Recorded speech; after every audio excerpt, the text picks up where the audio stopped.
All இன்றைக்கி டின்னருக்கு வந்து கல் தோசையும் வேர்க்கடலை சட்னியும். கல் தோசைக்கு நான் எப்படி மாவு பண்ணணும்னு முன்னாடி ஷார்ட்ஸில் சொல்லியிருந்தேன். இப்படி தான் இருக்கும் கல் தோசை, நல்லா இருக்கும். இதுக்கு ஆப்டான சைட் டிஷ் வந்து இந்த வேர்க்கடலை சட்னி நல்லாயிருக்கும்.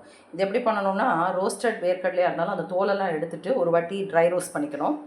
அப்புறம் மிளகா வத்தல் ஒரு 5 வச்சுட்டு அதையும், ஒரு கப்பு வேர்க்கடலை போட்டிங்கன்னா ஒரு 5-6 மிளகா போடலாம். ரெட் சில்லி அதையும் ட்ரை ரோஸ்ட் பண்ணிவிட்டு மிக்சியில் அதை ரெண்டையும் போட்டுட்டு புளி கொஞ்சம் நெல்லிக்காய் அளவு அதையும் போட்டுட்டு ஊற வச்சுட்டு அதை போட்டுக்கலாம். அப்புறம் தேங்காய் ஒரு 4 ஸ்பூன் போட்டு உப்பு போட்டு அரைச்சிடணும்.